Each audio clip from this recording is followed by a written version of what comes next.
हरि ओम नमो नारायणा। ओम नमो नारायणा। हरि ओम नमो नारायणा। हरि ओम नमो नारायणा। जय श्री राधे कृष्णा। ओम नमो भगवते वासुदेवाय नमः। ओम नमः शिवाय। हे प्रिय भक्तों, आप सभी को माघ मास माघी पूर्णिमा की बहुत बहुत हार्दिक शुभकामनाएं। आज माघी पूर्णिमा के शुभ अवसर पर आप सुनेंगे सत्यनारायण व्रत की संपूर्ण कथा। भगवान भोलेनाथ और सत्यनारायण भगवान की कृपा आप सभी पर और आप सभी के परिवारजनों पर सदा सर्वदा ही बनी रहे। तो आइए प्रेम से सुनते हैं सत्यनारायण व्रत कथा के संपूर्ण अध्याय। तो प्रेम से बोलिए श्री सत्यनारायण भगवान की जय। सत्यनारायण व्रत कथा का प्रथम अध्याय। एक समय की बात है, नैमिषारण्य तीर्थ में सौनिक आदि 88,000 ऋषियों ने श्री सूत जी महाराज से पूछा, हे प्रभु, इस कल काल में वेद विद्या रहित मनुष्यों को प्रभु भक्ति किस प्रकार मिल सकती है तथा उनका उद्धार कैसे होगा। हे मुनि श्रेष्ठ, कोई ऐसा तप बताइए जिससे थोड़े समय में ही पुण्य मिले और मनवांछित फल भी मिल जाए। इस प्रकार की कथा सुनने की हम इच्छा रखते हैं। सर्वशास्त्रों के ज्ञाता सूत जी बोले, हे वैष्णवों में पूज, आप सभी ने प्राणियों के हित की बात पूछी है, इसलिए मैं एक ऐसे श्रेष्ठ व्रत को आपसे लोगों से बताऊंगा जिसे नारद जी ने लक्ष्मी नारायण जी से पूछा था और लक्ष्मीपति ने मुनि श्रेष्ठ नारद जी से कहा था। अब आप इसे ध्यान से सुनिए। एक समय की बात है, योगी राज नारद जी दूसरों के हित की इच्छा के लिए अनेकों लोकों में घूमते हुए मृत्यु लोक में पहुंचे। यहाँ उन्होंने अनेक योनियों में जन्मे प्राह सभी मनुष्यों को अपने कर्मों द्वारा अनेक दुखों से पीड़ित देखा। उनका दुख देखकर नारद जी सोचने लगे कि ऐसा कैसा प्रयत्न किया जाए जिसके करने से निश्चित रूप से मानवों के दुख का अंत हो जाए। इसी विचार पर मनन करते हुए वह विष्णु लोक में गए। वहां वह देवों के ईश भगवान नारायण की स्तुति करने लगे, जिनके हाथों में शंख चक्र गदा और पद्म था, गले में बरमाला पहने हुए थे। स्तुति करते हुए नारद जी बोले, हे भगवान, आप अत्यंत शक्ति से संपन्न हैं। मन तथा वाणी भी आपको नहीं पा सकती है। आपका आदि मध्य और अंत नहीं है। निर्गुण स्वरूप सृष्टि के कारण भक्तों के दुख को दूर करने वाले आपको मेरा नमस्कार है। नारद जी की स्तुति सुन विष्णु भगवान बोले, हे मुनि श्रेष्ठ, आपके मन में क्या बात है? आप किस काम से पधारे हैं? आप निसंकोच कहिए। इस पर नारद मुनि बोले कि मृत्युलोक में अनेक योनियों में जन्मे मनुष्य अपने कर्मों के द्वारा अनेक दुखों से दुखी हो रहे हैं। हे नाथ, आप मुझ पर दया रखते हो तो बताइए कि वो मनुष्य थोड़े प्रयास से ही अपने दुखों को कैसे छुटकारा पा सकते हैं। श्री हरि बोले, हे नारद, मुनियों की भलाई के लिए तुमने बहुत अच्छा प्रश्न पूछा है। जिसके करने से मनुष्य मोह से छूट जाता है, वह बात मैं तुमसे कहता हूँ, तुम उसे ध्यान पूर्वक सुनो। स्वर्ग लोक व मृत्युलोक दोनों में एक दुर्लभ उत्तम व्रत है जो पुण्य देने वाला है। आज प्रेम बस होकर मैं तुमसे कहता हूँ, श्री सत्यनारायण भगवान का यह व्रत अच्छी तरह विधि विधान पूर्वक करके मनुष्य तुरंत ही यहाँ सुख भोग कर मरने पर मोक्ष को प्राप्त होता है। श्री हरि के ऐसे वचन सुनकर नारद जी बोले, उस व्रत का फल क्या है और उसका विधान क्या है? यह व्रत किसने किया था? इस व्रत को करने से किस फल की प्राप्ति होती है और यह व्रत किस दिन करना चाहिए? सभी कुछ विस्तार से बताइए। नारद जी की बात सुनकर श्री हरि बोले, दुख व शोक को दूर करने वाला यह व्रत सभी स्थानों पर विजय दिलाने वाला है। मानव को भक्ति व श्रद्धा के साथ शाम को श्री सत्यनारायण की पूजा करके धर्मपरायण होकर ब्राह्मणों व बांधवों के सहित करनी चाहिए। भक्ति भाव से ही नैवेद्य, केले का फल, घी, दूध और गेहूं का आटा सवाया ले। गेहूं के स्थान पर साठी का आटा लें। शक्कर तथा गुड़ लेकर सभी भक्षण योग पदार्थों को मिलाकर भगवान का भोग लगाएं। ब्राह्मणों और बांधवों को सहित भोजन कराएं। उसके बाद स्वयं भोजन करें। भजन कीर्तन के साथ भगवान की भक्ति में लीन हो जाएं। इस तरह से श्री सत्यनारायण भगवान का व्रत करने पर मनुष्य की सारी इच्छाएं निश्चित रूप से होती हैं। इस काल अर्थात कलयुग में मृत्यु लोक में मोक्ष का यही एक सरल उपाय बताया गया है। इति श्री सत्यनारायण व्रत कथा का प्रथम अध्याय संपूर्ण हुआ। तो प्रेम से बोलिए श्री हरि विष्णु भगवान की जय। श्रीमन नारायण नारायण नारायण भजपन नारायण नारायण नारायण। श्रीमन नारायण नारायण नारायण भजमन नारायण नारायण नारायण। श्री सत्यनारायण भगवान की जय। श्री सत्यनारायण भगवान की कथा का द्वितीय अध्याय।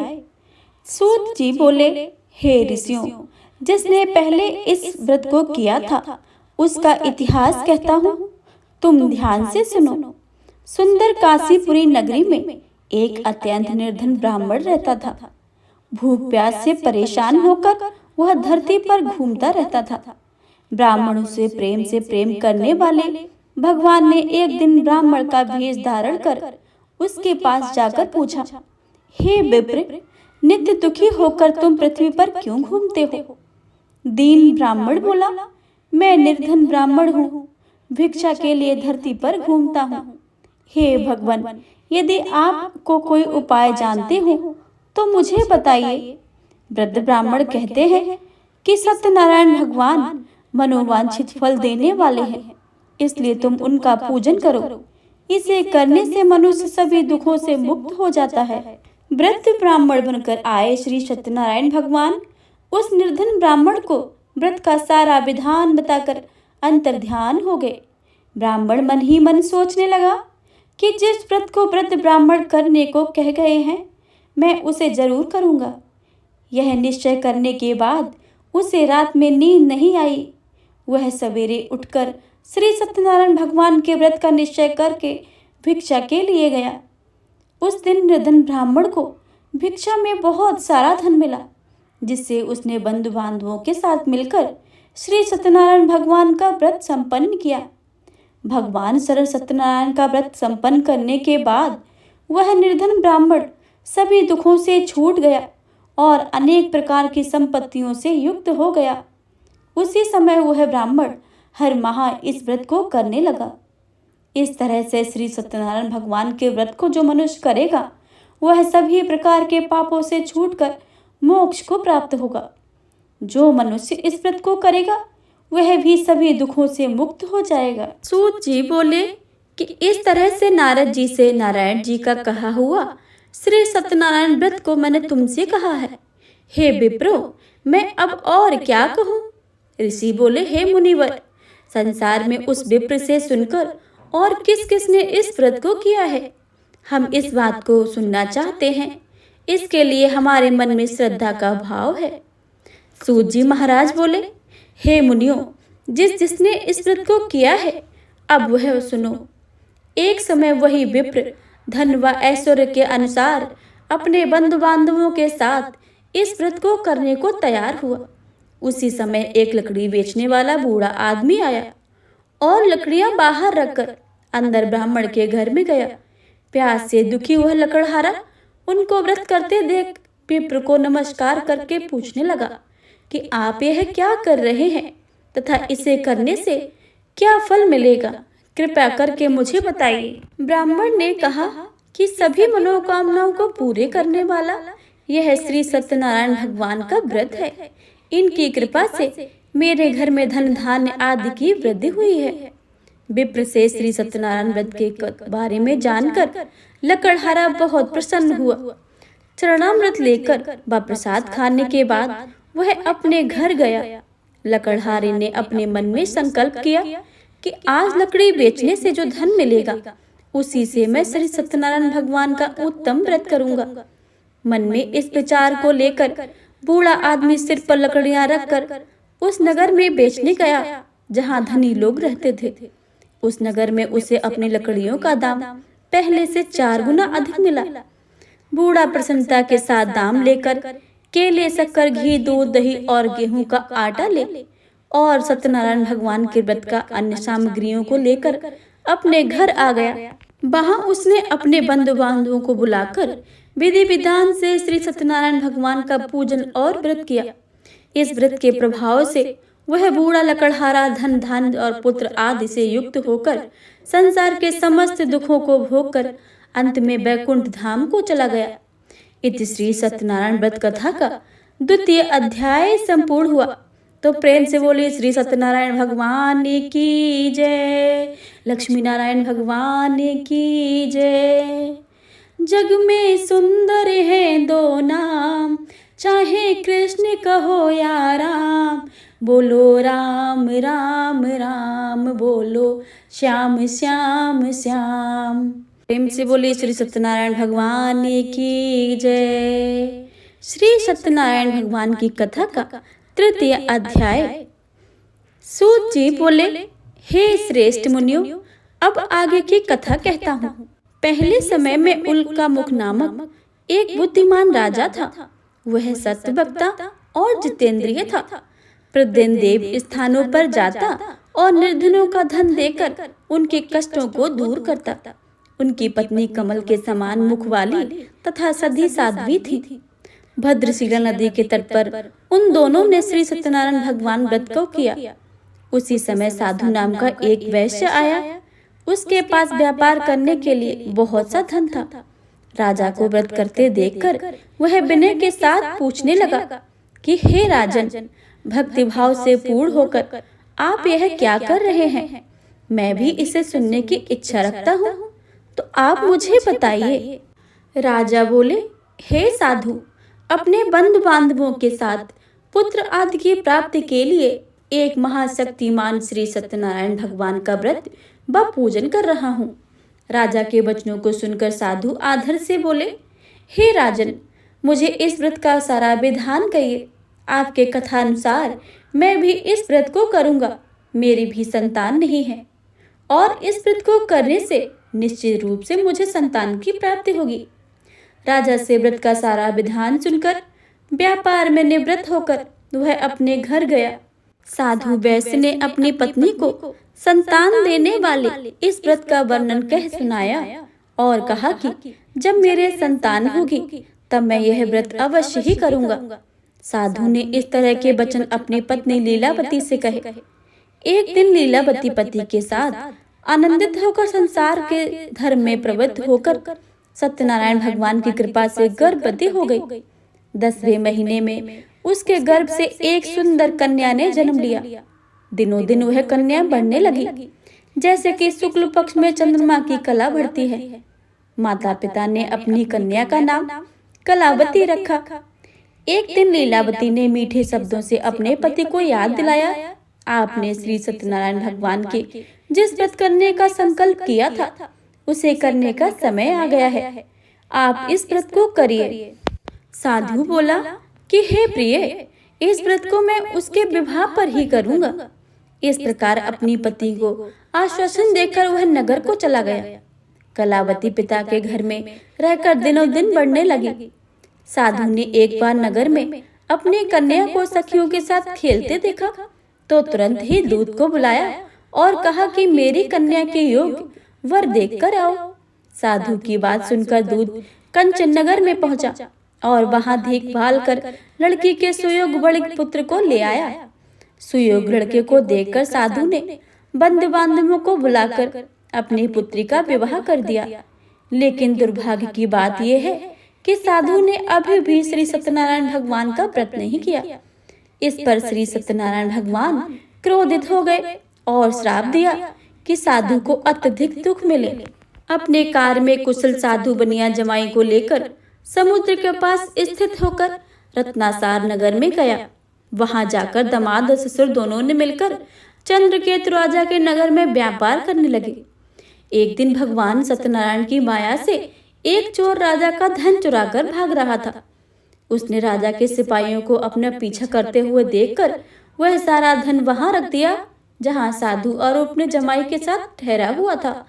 राजा के सिपाहियों ने साधु वैश्य के पास राजा का धन पड़ा देखा तो वह ससुर और जमाई दोनों को बांधकर प्रसन्नता से राजा के पास ले आए और कहने लगे कि दोनों चोरों को हमने पकड़ लाए हैं, आप आगे की कार्रवाई की आज्ञा दीजिए।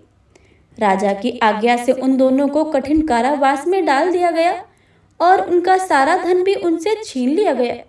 श्री सत्यनारायण भगवान के श्राप से साधु की पत्नी बहुत दुखी हुई। घर में जो धन था वह चोर चुरा ले गए। शारीरिक और मानसिक पीड़ा व भूख प्यास से अति दुखित होकर अन्न की चिंता में कलावती एक ब्राह्मण के घर गई। वहां उसने श्री सत्यनारायण भगवान का व्रत करते देखा, फिर कथा भी सुनी। वह प्रसाद ग्रहण करके रात को घर वापस आई। माता ने कलावती से पूछा, हे पुत्री, अब तक तुम कहाँ थी? तेरे मन में क्या है? कलावती ने अपनी माता से कहा कि हे माता, मैंने एक ब्राह्मण के घर में श्री सत्यनारायण भगवान का व्रत करते देखा है। कन्या के वचनों को सुनकर लीलावती भगवान की पूजन की तैयारी करने लगी। लीलावती ने परिवार में बांधवों सहित श्री सत्यनारायण भगवान का पूजन किया और उनके यह वर मांगा कि मेरे पति तथा जमाई शीघ्र ही घर आ जाएं। साथ ही यह भी प्रार्थना करने लगी, हम सबका अपराध क्षमा करें।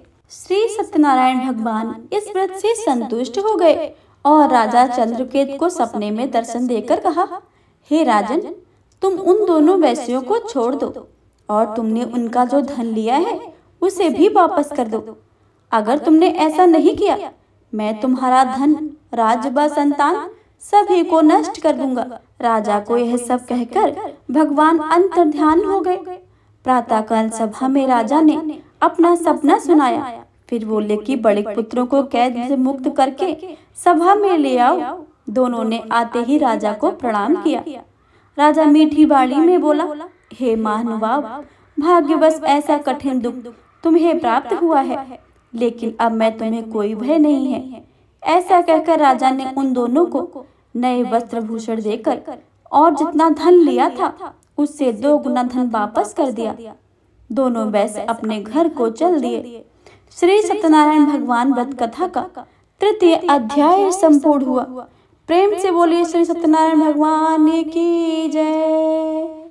प्रभु जी, प्रभु जी, प्रभु जी, तुम चंदन हम पानी। प्रभु जी, तुम चंदन हम पानी। जाके अंग संग बात समानी, जाके अंग संग बास समानी। प्रभु जी, तुम चंदन हम पानी। प्रेम से बोलिए श्री सत्यनारायण भगवान की जय। श्री सत्यनारायण भगवान व्रत कथा का 4th अध्याय। श्री सूत जी बोले कि वैश्य ने मंगलाचार करके अपनी यात्रा आरंभ की और उन्होंने अपने नगर की ओर चल दिए। उनके थोड़ी दूर जाने पर एक दंडी वेशधारी श्री सत्यनारायण भगवान ने उनसे पूछा, हे साधु, तेरी नाव में क्या है? अभिवाड़ी बड़े हंसता हुआ बोला कि हे दंडी, आप क्यों पूछते हो? क्या धन लेने की इच्छा है? मेरी नाव तो बेल पत्र से भरी हुई है। वैश्य के कठोर वचनों को सुनकर भगवान बोले, तुम्हारा वचन सत्य हो। दंडी ऐसे वचनों को कहकर वहां से दूर चले गए। कुछ दूर जाकर समुद्र के किनारे बैठ गए। दंडी के जाने के बाद साधु वैश्य ने नित्य क्रिया से पश्चात नाव को ऊंचे उठते देखकर अचंभा माना और नाव में बेलपत्र आदि भरे से देखकर मूर्छित होकर जमीन पर गिर पड़े। मूर्छा खुलने पर वह अत्यंत शोक में डूब गए। तब उनका दामाद बोला कि आप शोक न मनाएं, यह दंडी का शाप है, इसलिए हमें उनकी शरण में जाना चाहिए, तभी हमारी मनोकामनाएं पूर्ण होगी। दामाद की बात सुनकर वह दंडी के पास पहुंचे और अत्यंत भक्ति भाव से नमस्कार करके बोले, मैंने आपसे जो असत्य वचन कहे थे उनके लिए मुझे क्षमा कर दीजिए। ऐसा कहकर महान शोकातुर होकर रोने लगे। तब दंडी भगवान बोले, हे बड़े पुत्र, मेरी आज्ञा से बार बार तुम्हें दुख की प्राप्ति हो रही है। तो मेरी पूजा से विमुख हुआ है। साधु बोला, हे भगवान, आपकी माया से ब्रह्म आदि देवता भी आपके रूप को नहीं जानते हैं। तब मैं अज्ञानी कैसे जान सकता हूँ? आप प्रसन्न होइए। अब मैं सामर्थ्य के अनुसार आपकी पूजा करूँगा। मेरी रक्षा करो और पहले के समान नौका में धन भर दे। साधु वैश्य के भक्ति पूर्वक वचनों को सुनकर भगवान प्रसन्न हो गए और उसकी इच्छा अनुसार वरदान देकर अंतर्ध्यान हो गए। ससुर जमाई जब नाव पर पहुंचे तो नाव धन से भरी हुई थी। फिर वही अपने अन्य साथियों के साथ भगवान श्री सत्यनारायण भगवान का पूजन करके नगर को चल दिए। जब नगर के नजदीक पहुंचे तो दूत को घर पर खबर भेजने के लिए भेज दिया। दूत साधु की पत्नी को प्रणाम करके कहता है कि मालिक अपने दामाद सहित नगर के निकट आ गए हैं। दूत की बात सुनकर साधु की पत्नी लीलावती ने बड़े हर्ष के साथ भगवान श्री सत्यनारायण भगवान का पूजन करके अपनी पुत्री कलावती से कहा कि मैं अपने पति के दर्शन को जाती हूँ, तू कार्य पूर्ण करके शीघ्र ही आ जाना। माता के ऐसे वचनों को सुनकर कलावती जल्दी से प्रसाद छोड़कर अपने पति के पास चली गई। प्रसाद की अवज्ञा के कारण श्री सत्यनारायण भगवान रुष्ट हो गए और नाव सहित उसके पति को पानी में डुबो दिया। कलावती अपने पति को न पाकर रोती हुई जमीन पर गिर पड़ी। नौका को डूबा हुआ देख कन्या को रोता हुआ देख साधु बहुत दुखी होकर बोला, हे प्रभु, मुझसे तथा मेरे परिवार से जो भूल हुई है उसे आप क्षमा करें। साधु के दीन वचनों को सुनकर श्री सत्यनारायण भगवान प्रसन्न हो गए और आकाशवाणी हुई, हे साधु, तेरी कन्या मेरे प्रसाद को छोड़कर आई है, इसलिए उसका पति अदृश्य हो गया है। यदि वह घर जाकर प्रसाद खाकर लौटती है तो उसे उसका पति अवश्य ही मिल जाएगा। ऐसी आकाशवाणी सुनकर कलावती घर पहुंचकर प्रसाद ग्रहण करती है और फिर आकर अपने पति का दर्शन करती है। उसके बाद साधु अपने बंधु बांधवों सहित श्री सत्यनारायण भगवान का विधि विधान से पूजन करते हैं। इस लोक में सुख पाकर अंत में स्वर्ग को जाते हैं। इति श्री सत्यनारायण भगवान व्रत कथा का चतुर्थ अध्याय संपूर्ण हुआ। प्रेम से बोले श्री सत्यनारायण भगवान की जय, लक्ष्मी नारायण भगवान की जय। अपनी बाड़ी में अमृत घोलो रसना, राधे राधे बोल ओ रसना, राधे राधे बोल। प्रेम से बोले श्री सत्यनारायण भगवान की जय। सत्यनारायण व्रत कथा का पंचम अध्याय। सूत जी बोले, हे ऋषियों, मैं और तुमसे कथा सुनाता हूँ, उसे भी ध्यान पूर्वक सुनो। प्रजा पालन में लीन तुंगध्वज नाम का एक राजा था। उसने भी भगवान का प्रसाद त्याग कर बहुत ही दुख का पान किया। एक बार वन में जाकर वन्य पशुओं को मारकर वह वट के पेड़ के नीचे आया। वहां उसने ग्वालों को भक्तिभाव से अपने बांधवों के सहित सत्यनारायण भगवान का पूजन करते देखा। अभिमान बस राजा ने उन्हें देखकर वह पूजा स्थान में नहीं गया और ना ही उसने भगवान को नमस्कार किया। ग्वालों ने राजा को प्रसाद दिया, लेकिन उसने वह प्रसाद नहीं खाया और प्रसाद को वहीं छोड़कर अपने नगर को चला आया। जब वह नगर में पहुंचा तो वहां सब कुछ तहस नहस हो गया था और शीघ्र ही समझ आ गया कि यह भगवान ने ही किया है। वह दोबारा ग्वालों के पास पहुंचा और विधि पूर्वक पूजा करके प्रसाद खाया तो श्री सत्यनारायण भगवान की कृपा से सब कुछ पहले के जैसा हो गया। दीर्घ काल तक सुख भोगने के बाद मरणोपरांत उसे स्वर्गलोक की प्राप्ति हुई। जो मनुष्य परम दुर्लभ इस व्रत को करेगा, वह भगवान श्री सत्यनारायण की कृपा से उसे धन धान्य की प्राप्ति होगी। निर्धन धनी धनी हो जाएगा और भय मुक्त होकर जीवन जीता है।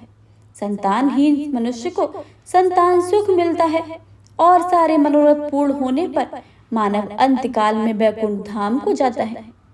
सूत जी बोले, जिन्होंने पहले इस महाव्रत को किया है, अब उनके दूसरे जन्म की कथा मैं सुनाता हूँ। वृद्ध सनातन ब्राह्मण ने सुदामा का जन्म लेकर मोक्ष की प्राप्ति की। लकड़हारी ने अगले जन्म में निषाद बनकर मोक्ष की प्राप्ति की। उल्कामुख नाम का राजा दशरथ होकर वैकुंठ को गए। साधु नाम के वैश्य ने मोरध्वज बनकर अपने पुत्र को चीरकर मोक्ष पाया। महाराज तुंगध्वज ने स्वयंभू होकर भगवान से भक्ति युक्त होकर कर्म करके मोक्ष को पाया। इति श्री सत्यनारायण व्रत कथा का पंचम अध्याय संपूर्ण हुआ। प्रेम से बोले श्री सत्यनारायण भगवान की जय। सत्यनारायण भगवान की आरती। जय लक्ष्मी रमणा स्वामी, जय लक्ष्मी रमणा। सत्यनारायण स्वामी जनपातक हरिणा। ओम जय लक्ष्मी रमणा। रत्न जड़त सिंहासन अद्भुत छवि राजे। नारद करत निरंतर घंटा ध्वनि बाजे। ओम जय लक्ष्मी रमणा। प्रकट भय कलि कारण ध्वज को दरस दियो। बूढ़ा ब्राह्मण बन कर कंचन महल कियो।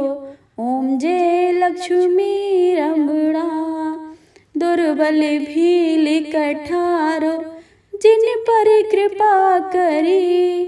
चंद्रचूड़ एक राजा तिनकी विपत्ति हरी। ओम जय लक्ष्मी रमणा। वैसे मनोरथ पायो श्रद्धा तज दीनी। सो फल भोग्यो प्रभु जी फिर इस तुत कीनी। ओम जय लक्ष्मी रमणा। भाव भक्ति के कारण छिन छिन रूप धरो। श्रद्धा धारण कीनी तिनके काज शर्यो। ओम जय लक्ष्मी रमणा। ग्वाल बाल संग राजा वन में भक्ति करी। मन वांछित फल दीनो दीन दयाल हरि। ओम जय लक्ष्मी रमणा। चढ़त प्रसाद सवायो कंदली फल मेवा। धूप दीप तुलसी से राजी सत्य देवा। ओम जय लक्ष्मी रमणा। श्री सत्यनारायण जी की आरती जो कोई नर गावे। रिद्धि सिद्धि सुख संपत्ति सहज रूप पावे। ओम जय लक्ष्मी रमणा। जय लक्ष्मी रमणा स्वामी, जय लक्ष्मी रमणा। सत्यनारायण स्वामी जनपातक हरिणा। ओम जय लक्ष्मी रमणा। ओम जय लक्ष्मी रमणा। प्रेम से बोली श्री सत्यनारायण भगवान की जय। लक्ष्मी नारायण भगवान की जय। हे प्रिय भक्तों, अगर आप सभी को श्री सत्यनारायण भगवान की कथा अच्छी लगी हो तो वीडियो को लाइक करें और ज़्यादा से ज़्यादा शेयर करें। और कमेंट बॉक्स में भगवान श्री सत्यनारायण की जय लिखना बिल्कुल भी मत भूलिएगा। मिलते हैं अगली वीडियो में, तब तक के